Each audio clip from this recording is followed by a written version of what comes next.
Okay, this is the high of the night, and at this time, we're going to have our founder and president, Gerald Nebeker, come and just share some amazing words of appreciation. Thank you.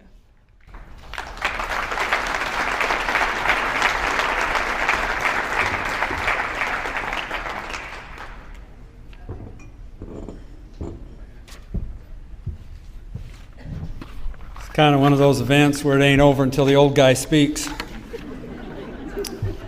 What a wonderful evening. Good grief. This is awesome. Not only does it look nice, y'all look nice, but the awards are amazing. I'm grateful to see so many get 5 years and 10 years and 15 years and 20 years, which speaks to the organization that preceded RISE here in this wonderful state and the wonderful leaders. And I appreciate the theme, choose your altitude. And I must admit, Nikita, I've got white cloud envy. Maybe that'll influence what I wear next year. I don't think I can pull off the gym shoes, though. And I appreciate Nikita's introduction and the words of Mindy. They shared some wonderful thoughts around the theme. And if I may, I'd like to add some of my own. All of you have had the experience of sitting around a campfire and watching the ash as the fire burns just kind of float up, and the sparks, they kind of float up with the heat.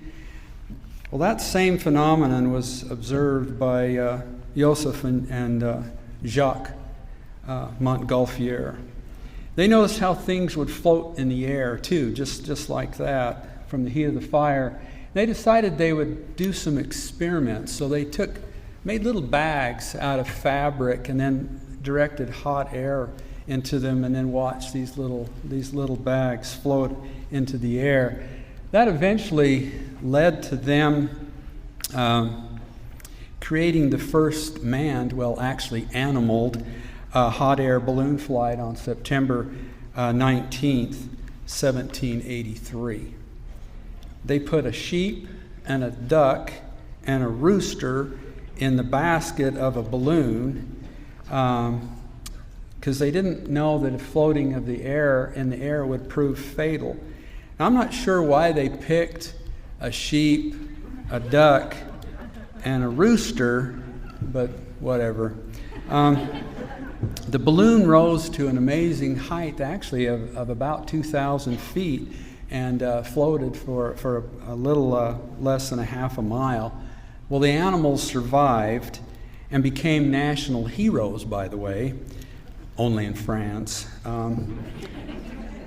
Fast forward 230 years to 2012, when Felix Baumgartner rode a balloon 127,000 feet into the stratosphere and jumped out. He broke the sound barrier on the way down, traveling at one point over 843 miles per hour. He survived too, and in my mind earned the "Are You Stupid or What" award.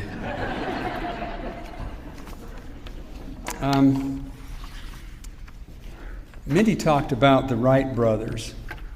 What a momentous achievement that was. Did you know that they only went 120 feet high and flew for about 852 feet? But it was enough to really create the rapid progress in aviation that we've experienced after that. Do you know that it was only 58 years, 58, after they flew for the first time, that a man orbited the Earth? Just 58 years later.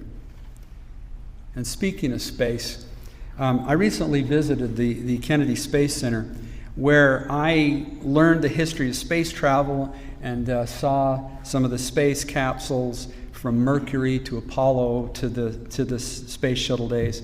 I also learned that the private partnerships with NASA, including SpaceX and Blue Origin, are creating opportunities for you and me to reach the heavens. Want to go to Mars? They're actually looking for volunteers. 7 years after the Wright brothers' flight, Orville Wright convinced his 82-year-old father, Milton, to fly. After taking off, Milton was so caught up in the experience that he shouted with delight, "Higher, Orville, higher," which has become my latest mantra. Higher, Orville, higher. We are fortunate to live in an era where we can literally choose the altitude that we want to go. The question is how high. We have all kinds of different opportunities. We can go in balloons, we can go in planes, we can go in spacecrafts. And we also have plenty of opportunities for personal growth and development. The choice is ours. Higher, Orville, higher. Can be achieved literally and figuratively. Altitude, as a metaphor, echoes our personal growth journey. The Latin word altitude means grown tall and suggests thoughts of personal achievement. Are we growing taller by improving as employees, spouses, partners, family members, volunteers? This reflection on our personal altitude can be a powerful tool of self-assessment and motivation. I learned something years ago that's been very helpful to me. Hopefully it will be to you. There's no real satisfaction in achieving easy goals.